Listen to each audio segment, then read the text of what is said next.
अच्छा बेटा, मैंने अभी आपको पहले बताया था कि डिस्टेंस और डिस्प्लेसमेंट, डिस्टेंस क्या है, स्केलर क्वांटिटी है, और डिस्प्लेसमेंट क्या है बेटा, वेक्टर क्वांटिटी। अब जरा इसकी डेफिनेशन ध्यान से देखते हैं कि स्केलर क्वांटिटी और एक्चुअल में वेक्टर क्वांटिटी।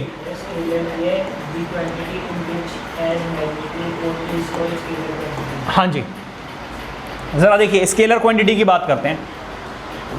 स्केलर क्वांटिटीज होती क्या, पहले डेफिनेशन देखेंगे, उसके बाद एग्जांपल्स देखेंगे। The quantity which has magnitude only, उसको बेटा हम क्या बोलते हैं, डिस्टेंस, स्केलर क्वांटिटी बोलते हैं। जैसे कि बेटा डिस्टेंस क्या है, स्केलर क्वांटिटी। जैसे कि टाइम, टाइम क्या है बेटा, एक स्केलर क्वांटिटी है। क्योंकि बेटा कभी भी आपने जब टाइम बताया, मैंने बोला भाई अभी 3 o'clock हो रहे हैं, तो क्या मैंने ये बोला कि 3 o'clock हो रहे हैं साउथ की तरफ या 3 o'clock हो रहे हैं नॉर्थ की तरफ? कभी भी टाइम के साथ डायरेक्शन की कोई बात हुई नहीं हुई। अगर मैं आपको मनी काउंट करके दे रहा हूँ, रुपए, मैंने आपको मान लीजिए 5000 रुपीज़ दिए, तो क्या मैं ऐसे बोलता हूँ कि ये 5000 रुपीज़ है नॉर्थ ईस्ट की तरफ, ऐसा बोला कभी मैंने? तो बेटा money is a scalar quantity, जिसमें डायरेक्शन की कोई बात नहीं हो रही है, वो कैसी क्वांटिटी है बेटा, स्केलर क्वांटिटी है। जरा डेफिनेशन पे ध्यान दीजिए। The physical quantities which are completely described by the magnitude only, सिर्फ मैग्नीट्यूड की बात हो, डायरेक्शन की कोई भी बात ना हो, उसको बेटा हम क्या कहते हैं, स्केलर क्वांटिटीज कहते हैं।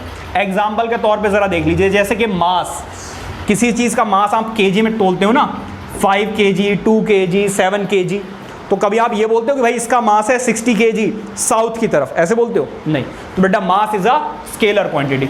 इसी तरीके से बेटा time, power, temperature, pressure, electric charge etcetera, electric charge etcetera are the examples of scalar quantity. बताइए बात क्लियर हो रही है नहीं? हाँ जी, any problem?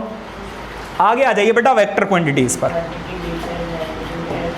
Exactly, the quantities, the physical quantities which has magnitude, which have magnitude as well as direction are called vector quantities. Example बेटा क्या है, displacement, velocity, force, और क्या हो गया बेटा, acceleration, velocity are the examples of vector quantities. तो जरा देखिए, the physical quantities which are completely described by magnitude and directions are completely, 2 बार लिख दिया बेटा, सॉरी ये 2 बार लिख दिया, are completely described by magnitude and direction, magnitudes are called vector quantities. बेटा ये रेड वाली लाइन को भूल जाइए।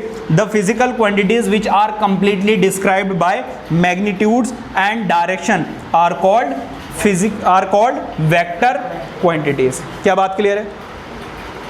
एग्जाम्पल जरा देख लीजिए बेटा, ध्यान दीजिए। Displacement is an example of vector quantity. नहीं बेटा, स्पीड नहीं, अभी आगे पढ़ेंगे। अब ये वेलोसिटी क्या होता है, एक्सेलरेशन क्या होता है, रिटार्डेशन क्या होता है, मोमेंटम क्या होता है, ये बेटा हम आगे आने वाले चैप्टर्स में पढ़ेंगे। ठीक बेटा, वेट अलग चीज़ है और मास अलग चीज़ है।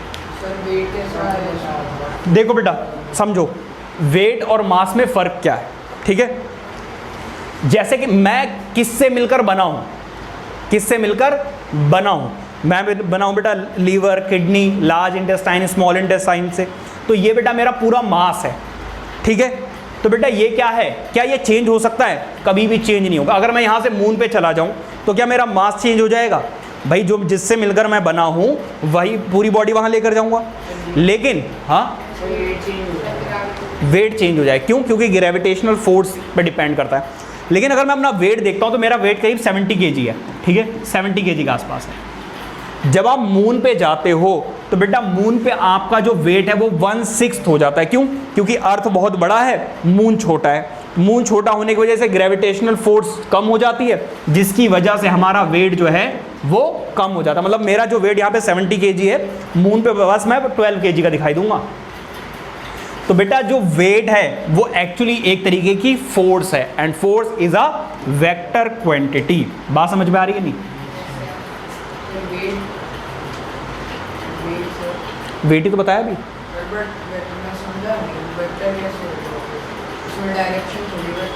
बेटा मेरी बात सुनो, अभी मैं आपको फॉर्मूला पता नहीं है।